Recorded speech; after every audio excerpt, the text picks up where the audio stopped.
আসসালামু আলাইকুম।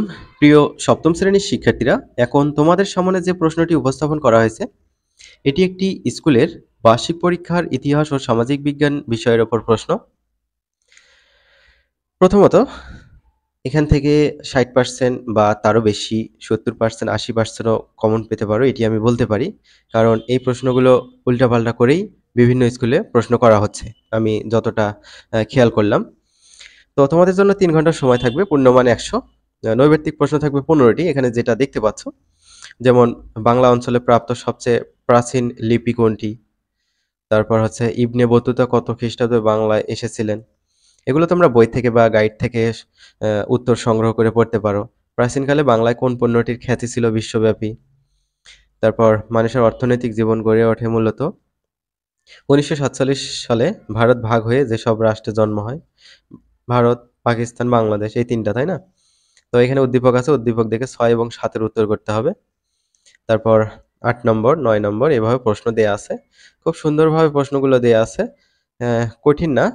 তোমাদের বেশি, বেশি যদি বই পড়া থাকে তাহলে এগুলো সহজেই পারবে। বইয়ের লাইন বাই লাইন কিন্তু পড়তে হবে। এক কথায় উত্তর দাও, এরকম প্রশ্ন এখানে ১০ টি থাকবে, ১০ টিরই উত্তর দিতে হবে। বেশি কথা লেখার দরকার নেই, যেটা উত্তর সেটা লিখে দিবা। তারপর সংক্ষিপ্ত উত্তর প্রশ্ন, এরকম প্রশ্ন থাকবে ১০ টি। তো ১০ টিই উত্তর দিতে হবে। ১০ দোকানে ২০ মার্ক পেয়ে যাবা। তো দেখো এই স্টুডেন্ট যেটা পরীক্ষা দিয়েছে, এইটা দিয়েছে, এটা। কিছু প্রশ্ন কিন্তু ছেড়ে আসছে। তো ছেড়ে আসলে কিন্তু তোমাদেরই লস। সুতরাং ভালো করে এগুলো প্র্যাকটিস করো। রচনামূলক প্রশ্ন, দৃশ্যপটবিহীন, এরকম প্রশ্ন থাকবে হচ্ছে ৫ টি থাকবে এখানে। ৫ টির মধ্যে ৩ টির উত্তর দিতে হবে। এখানে এই স্কুল থেকে ৩ টি দেওয়া হয়েছে, ৩ টির উত্তর দিতে হবে। রচনামূলক প্রশ্ন, এখানে উদ্দীপক থাকবে, উদ্দীপক অনুযায়ী ক এবং খ এর উত্তর করতে হবে। তারপর ২ নম্বর উদ্দীপক দেখতে পাচ্ছ। উদ্দীপক অনুযায়ী ক এবং খ এর উত্তর করতে হবে। ৩ নম্বরে ক, খ এর উত্তর। তারপর ৪ নম্বরে ক, খ এর উত্তর করতে হবে। ৫ নম্বর। তো শিক্ষার্থীরা, আশা করি বুঝতে পেরেছো। আমরা দেখিয়ে দিলাম যে কিভাবে তোমাদের প্রশ্ন হতে পারে। সুতরাং এই প্রশ্নগুলো তোমাদের জন্য বেশি ইম্পোর্টেন্ট। পড়ে রাখতে পারো।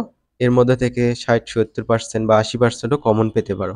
আমরা পরবর্তী ভিডিওতে অন্য কোনো বিষয়ের ওপর স্কুলের প্রশ্ন দেখিয়ে দেব, যাতে সেগুলো প্র্যাকটিস করে তোমরা পরীক্ষায় ভালো করতে পারো।